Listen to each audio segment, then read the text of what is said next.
Então, boa tarde a todos, sejam todos bem-vindos.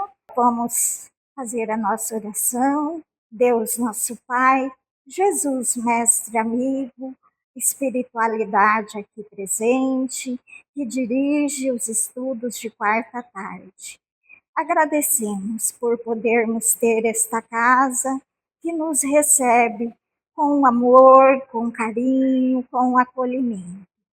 E pedimos, Mestre Jesus, que acalme os nossos corações, as nossas mentes, para podermos receber do alto tudo aquilo que estamos necessitando neste momento, de acordo com nossas reais necessidades e merecimento. E que possamos, ao sair daqui, levar essas boas energias aqui recebidas para os nossos lares, os nossos trabalhos, por onde formos. Gratidão, Mestre, gratidão, espiritualidade amiga, e ser conosco, hoje e sempre. Que assim seja. Graças a Deus. Então, hoje, dando continuidade aos nossos estudos, nós estamos no capítulo 17, que é Sede perfeitos. Então, nós já vimos caracteres da perfeição, o homem de bem, os bons espíritas, parábola do semeador, instruções dos espíritos, o dever, e agora instruções dos espíritos, a virtude, que é o item 8.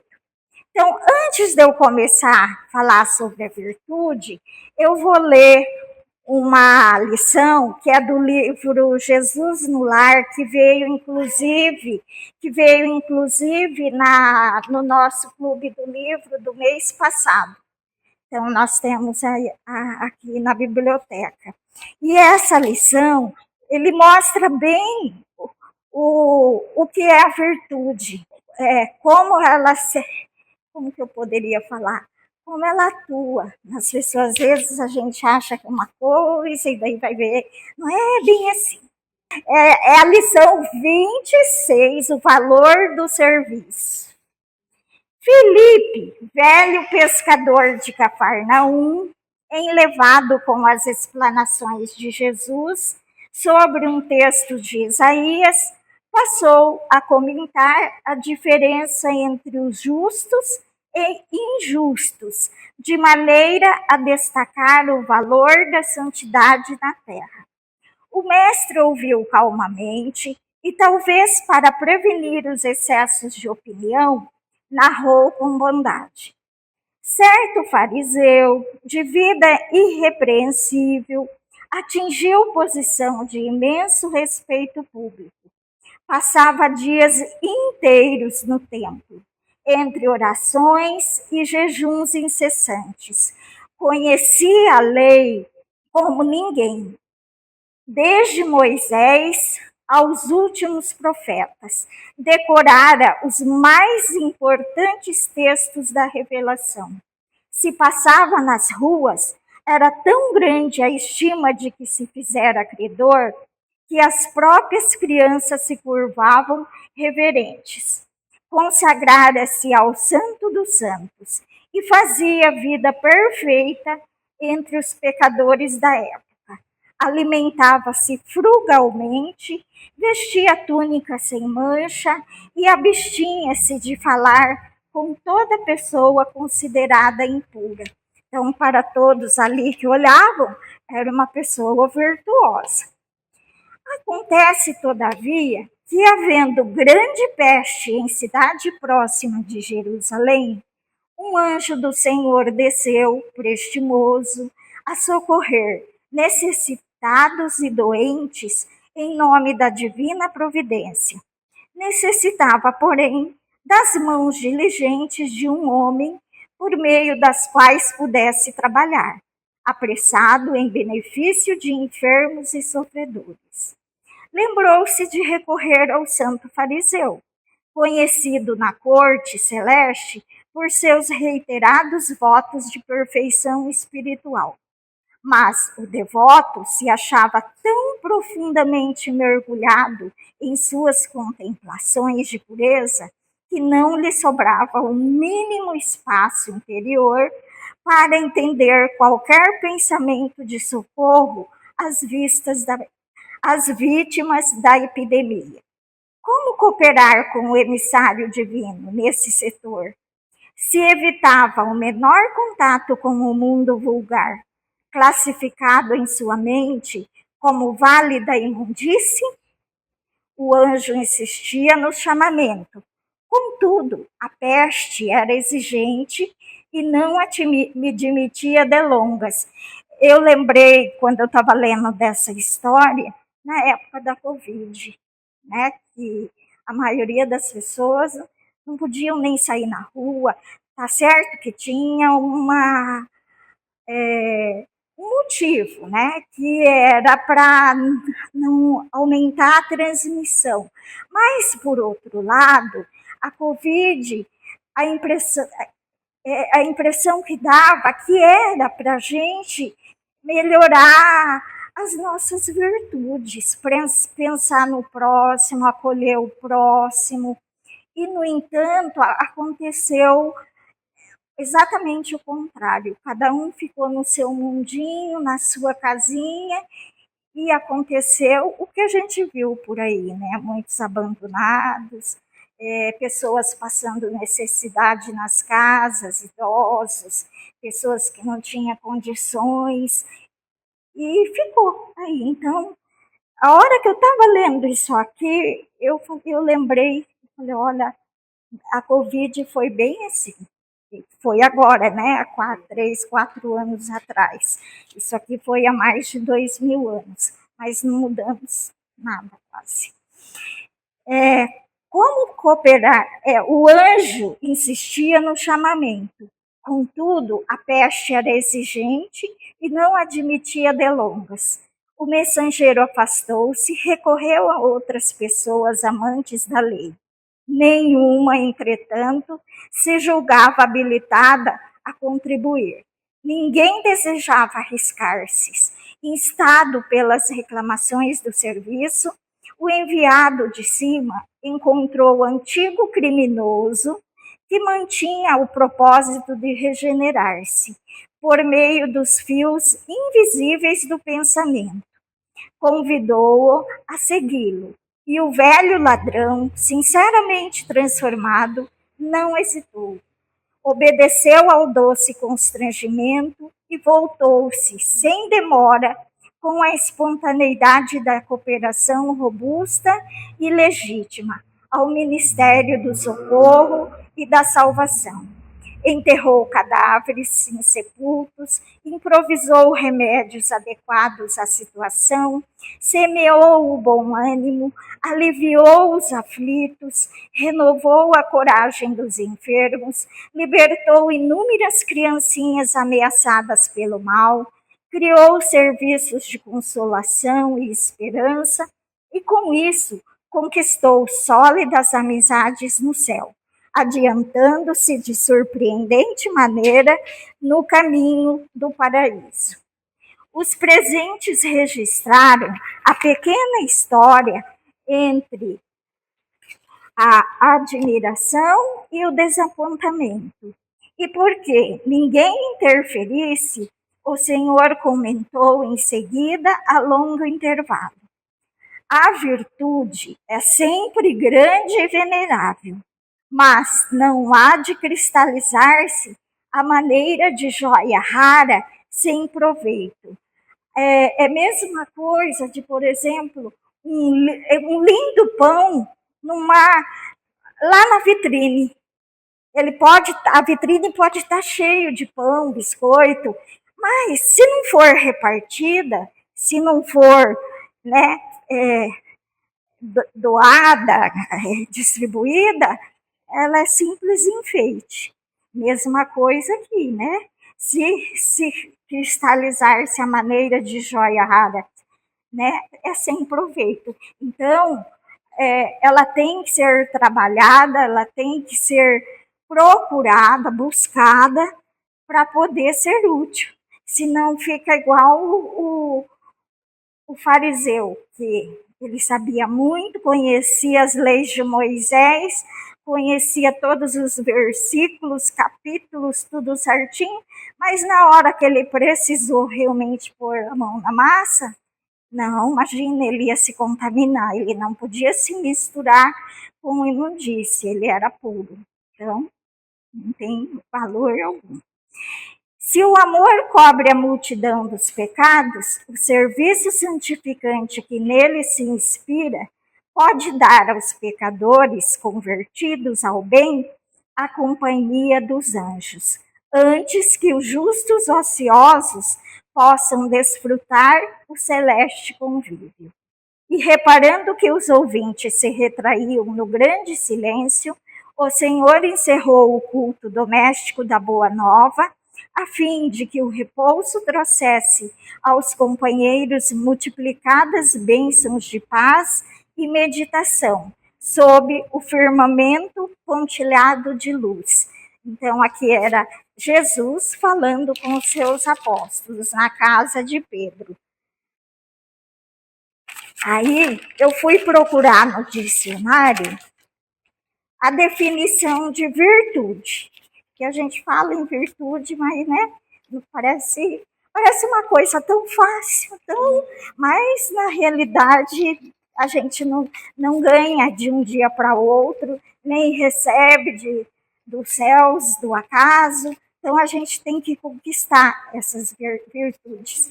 Aí a definição no dicionário é uma qualidade moral, um atributo positivo de um indivíduo.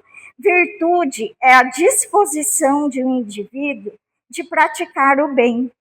E não é apenas uma característica. Trata-se de uma verdadeira inclinação. Virtude são todos os hábitos constantes que levam o homem ao caminho do bem.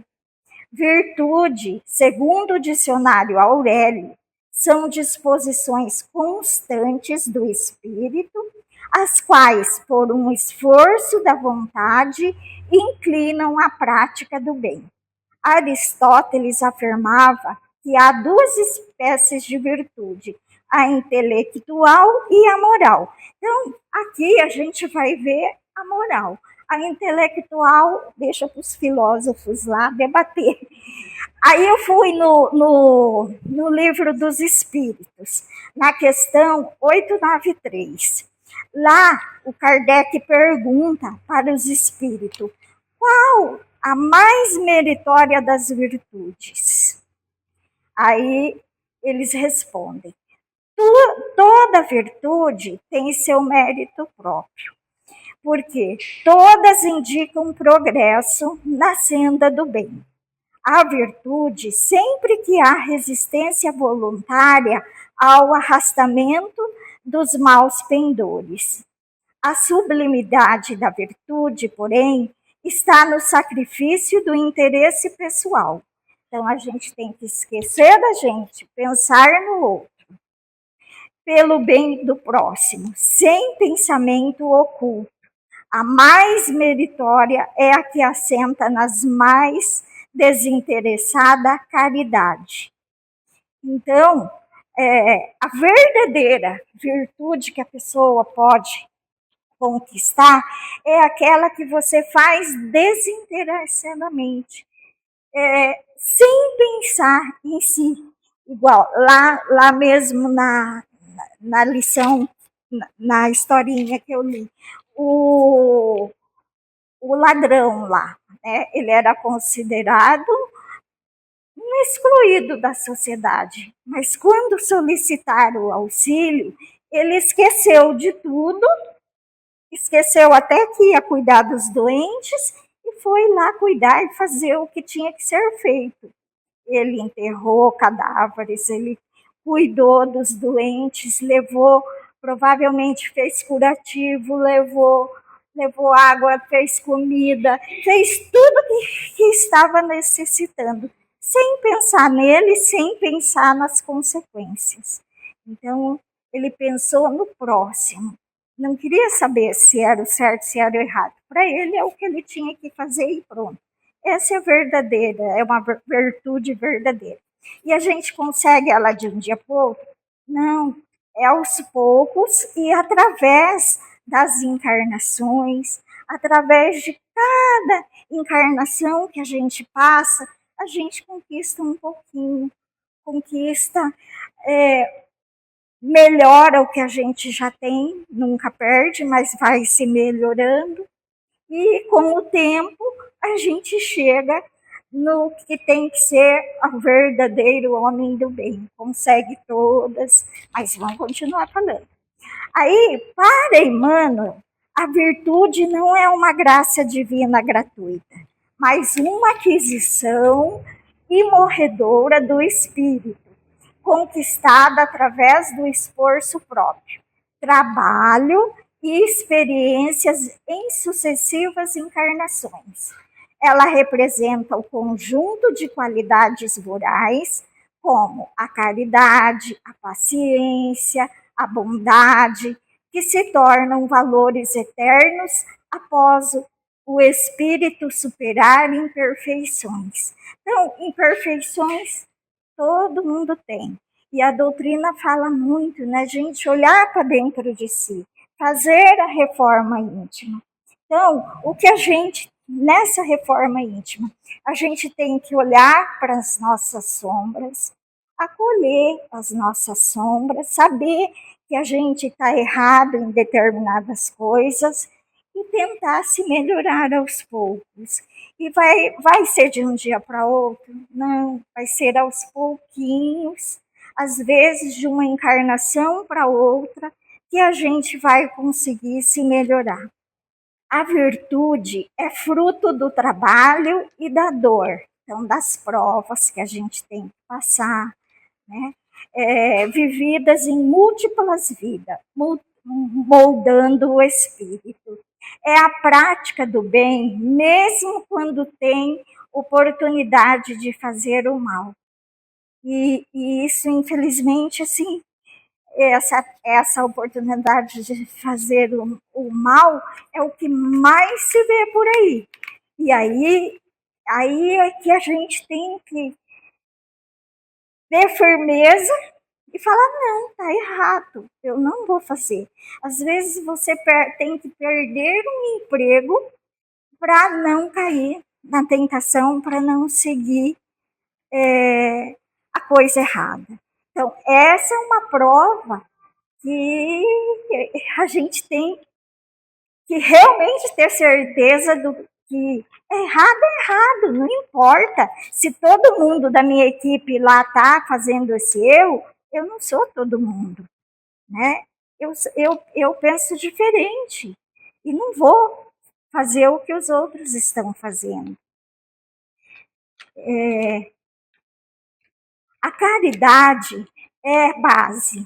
Todas as virtudes cristãs estão contidas na caridade, que é considerada a maior virtude, porque é ela que engloba todas as outras virtudes, né? A caridade envolve a doação, a pessoa fazer sem orgulho, sem egoísmo, fazer o que o outro precisa e não aquilo que a gente acha que o outro precisa. Então tem que sempre estar atento, né? Eu vou lá em determinado local para levar roupa, para levar comida, mas será que é isso que hoje eles estão precisando?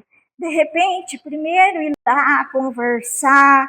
Às vezes a pessoa está precisando de material escolar, por exemplo, agora é época de começar as aulas. Às vezes é isso que mais está precisando naquela hora. E a gente, sem saber, leva arroz, feijão, macarrão, nananana, né? Então, e isso, a gente levar o que a gente quer pode ser orgulho. Ah, eu sei o que eles precisam e o que eu levar tá bom. Não é assim. Aí, E Emmanuel ensina que a virtude solitária é pão na vitrine, é aquilo que eu falei anteriormente. Então, a gente tem que pôr a mão a obra e não deixar lá na vitrine. Né? Pão na vitrine, ele pode ser lindo, maravilhoso, mas não tem função nenhuma, vai estar lá na vitrine. Ela precisa ser aplicada no auxílio ao próximo para ter verdadeiro valor. A virtude se fortalece na resistência às tentações, mantendo-se o compromisso com o justo e o certo. A evolução das virtudes para a gente, né? Como a gente faz é a conversão das sombras do passado em luz no presente, demonstrando o progresso espiritual. É igual eu falei, a gente tem que olhar para dentro de nós, ver as nossas sombras, aceitá-las e procurar transformá-las, essas sombras, em luz. Emmanuel sublinha que ao alcançar a virtude desejada, o indivíduo deve auxiliar os outros, agindo com bondade e compreensão, porque não adianta nada você ser virtuoso e ter só para você. É o caso do homem da história. Perante os outros, ele era virtuoso. Ele estudava, ele sabia o Alcorão lá, o Velho Testamento, desde Moisés até os antigos profetas, né, anterior a Jesus, mas na realidade era só aparência, orgulho, egoísmo dele e não colocava em prática. A virtude é o conjunto de todas as qualidades essenciais que constituem o homem de bem. O homem que possui essas qualidades cumpre, consequentemente, a lei de justiça, de amor e de caridade na sua maior pureza. São Vicente de Paula foi exemplo da virtude verdadeiramente cristã, pois praticava a caridade desinteressadamente e com esquecimento de si mesmo. A gente tem vários outros exemplos, né, pela história, de pessoas virtuosas. Joana de Ângeles é um exemplo, ela foi em várias encarnações, ela foi freira, ela sempre auxiliou ao próximo. Teresa d'Ávila, Madre Teresa de Calcutá. Aqui no Brasil a gente teve a Irmã Dulce. São pessoas virtuosas que esquecem de si para se dedicar ao próximo, ao conforto do próximo. Chico Xavier e tantos outros, né? E tem até os desconhecidos que a gente nunca ouviu falar, mas que para Deus foram espíritos virtuosos. Bezerra de Menezes, que era o médico dos pobres, ele diz a história que ele vendeu o anel para a pessoa, o seu anel de formatura para a pessoa comprar a medicação. Ele atendia as pessoas de graça e assim por diante. Então a gente tem muito exemplo de pessoas virtuosas. Nós ainda estamos bem longinho disso, mas temos virtudes e a gente tem que trabalhar para cada dia conseguir mais, melhorar mais essas virtudes. O Raul, aquele médium do Rio de Janeiro, eu vi uma palestrinha dele, era de 1 minuto e pouco, e ele falou assim, que logo no início do trabalho mediúnico dele, ele ainda, a hora que ele olhava para dentro de si, que ia fazer a reforma íntima, ele reclamava que ele via muita coisa ainda errada nele. Aí diz que ele falava assim, Puxa vida, mas eu estudo tanto, eu conheço tanto, né, o Evangelho, as obras de Kardec, e ainda continuo fazendo essas coisas erradas. Aí, numa comunicação mediúnica no centro onde ele participava, o amigo mentor falou para ele assim: Raul, por que você liga tanto no que você não tem? Por que você se liga tanto que assim, eu ainda, né, ainda erro, eu ainda tenho vontade de fazer coisas, né, vícios normalmente que eu sei que não pode mais. Aí ele falou assim, por que você não faz ao contrário? Porque você pensando só no que você não consegue ainda, você está se ligando ao lado negativo. Ele falou, por que você não muda seu pensamento? Na hora de você fazer a oração, de você pedir, deixa eu ver aqui que ele fala, ao invés, né, não se ligar ao defeito que quer, que quer mudar. Se ele quer, por exemplo, ser mais verdadeiro, então se liga, ao invés de falar assim, eu não consigo ser verdadeiro, pensa, pede para Deus como eu gostaria de ser verdadeiro. Me auxilie a ser verdadeiro. Como eu gostaria de ser paciente. Ao invés de falar, mas eu ainda sou impaciente. Eu gostaria de ser prestativo. Eu gostaria de fazer o bem e não o mal. Porque você falar do que você é, reclamar do que você está se ligando ao lado negativo. Já de você falar o que você gostaria de ser, você está ligado com o lado positivo das coisas. O homem virtuoso é o homem evangelizado. Constitui a meta da perfeição que um dia todos atingiremos. Então, podemos acreditar. Não importa se é daqui a 100 anos, se é daqui a 1000 anos, 3000 anos, mas um dia a gente vai ser virtuoso. Jesus nos garantiu, né? Os evangelhos nos falam isso, que nós nascemos, quando fomos criados, simples e ignorante. Mas com o passar das existências, das encarnações, nós vamos conquistando virtudes, conquistando amor, conquistando aprendizado, e um dia seremos virtuosos.